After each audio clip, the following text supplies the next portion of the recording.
السلام عليكم ورحمة الله تعالى وبركاته. كنتمنى دائما نلقاكم بخير وعلى خير وبصحة جيدة ان شاء الله. اليوم ان شاء الله غادي نحضر معكم البسطيلة بالجبن والسبانغ. بقاو معايا باش تشوفوا طريقة التحضير والمقادير. بسم الله على بركة الله. عبرت بكيسان ديال العنبة، 4 الكيسان ديال الدقيق والملحة، نص معلقة ديال الخميرة ديال الحلوى، وغادي نعجن العجينة بالماء دافي. دائما العجينة بدون دلك.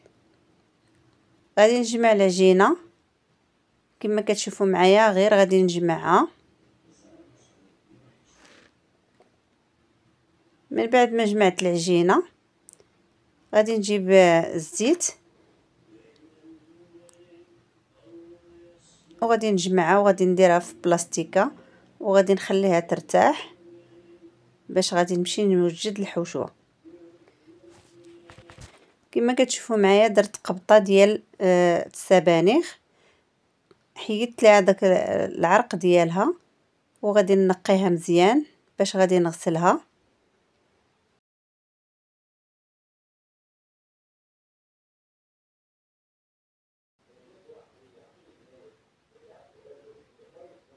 من بعد ما نقيتها مزيان دابا غادي نغسلها.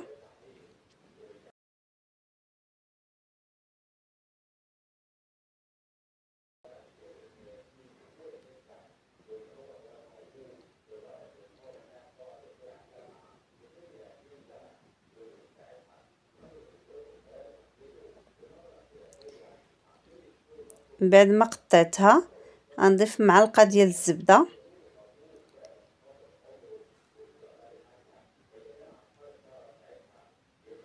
وغادي نضيف السبانغ،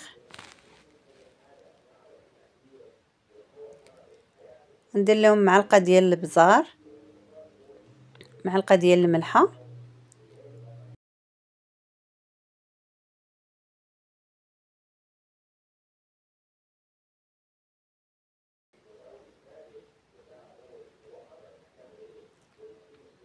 كما كتشوفوا معايا هما بداو كيطيبوا.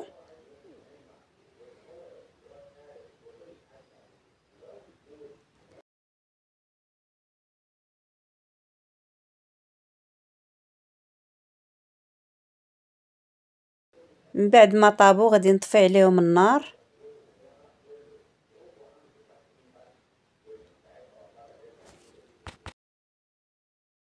من بعد ما طابوا السبانغ دابا غادي ندير فيهم الجبن، 3 الملعقات كبار ديال الجبن وغادي نحركو مزيان.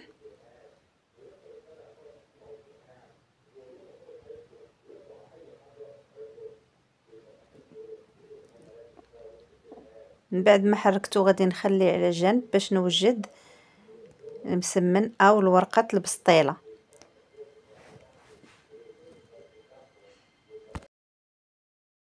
كما كتشوفوا معايا قطعت العجين على 4، غادي نقادهم باش يجوا مقادين. بالنسبه للمبتدئات راه ساهلين ما واعرينش. كما كتشوفوا معايا غادي نضيف غير الزيت باش غادي نقرص المسمن.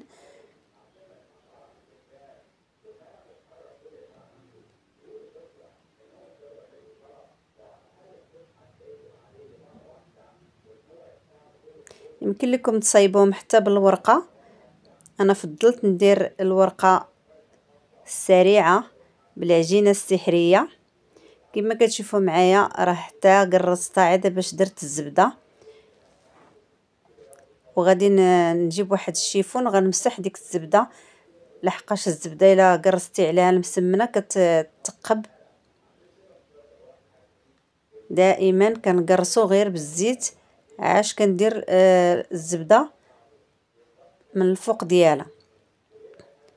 كما كتشوفوا انا عاودت معاكم واحده اخرى.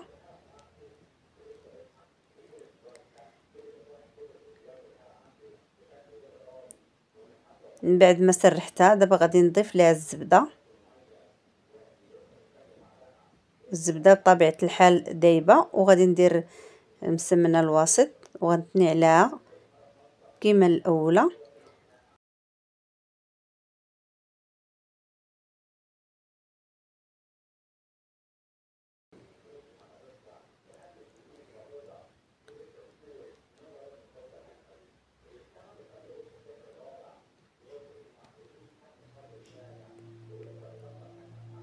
وغادي نضيف الزبدة، عن 2/4. غنعاود نمسح بالشيفونة وغندير الزيت وغنقرص الثانية. كل جوج مسمنات في وحدة غندير الزبدة كما كتشوفوا. غندير المسمنة الثانية الوسط، وغادي نجيب واحد البلاستيكه نغطيهم بها وغادي نخليهم يرتاحوا.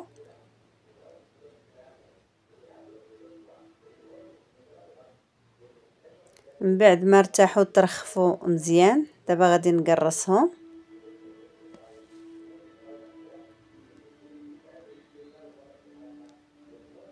ضروري نقطعها من الوسط باش يجيو مقادين، وغنعاود نقطعها من الجنب.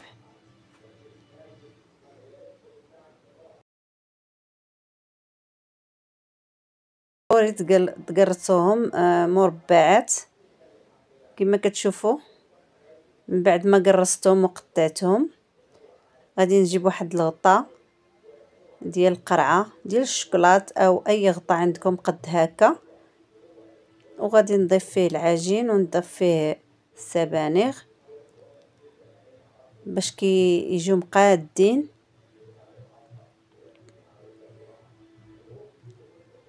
كيجيو ساهلين باش كتهزيهم وتحطيهم في اللاطه.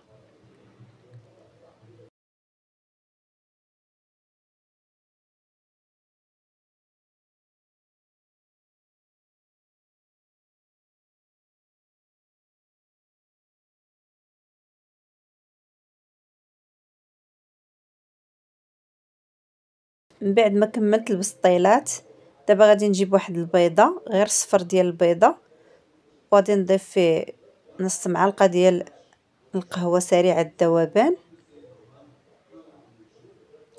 غادي نخلطها مزيان حتى غادي تذوب مع البيض، وغادي ندهن بها البسيطلات. بطبيعه الحال الفران راه شاعل، يكون الفران سخون، وغادي ندخل البسيطلات يطيبوا.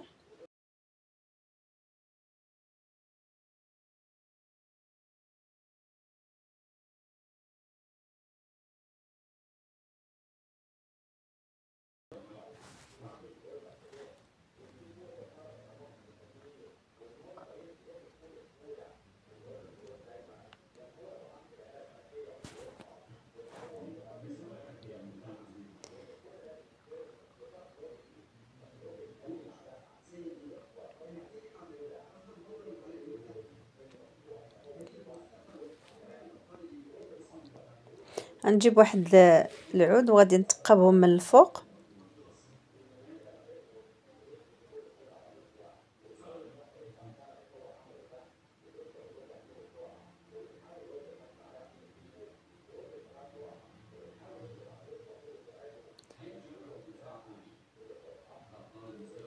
من بعد ما وجدتهم دابا غادي ندخلهم للفرن يطيبوا. كما كتشوفوا معايا خرجتهم من الفران، طابوا تحمروا وجاو على هذا الشكل هذا. دابا غادي نزينهم من الفوق، ما حدهم هما باقيين سخان، غادي ندير فوق منهم الفرماج.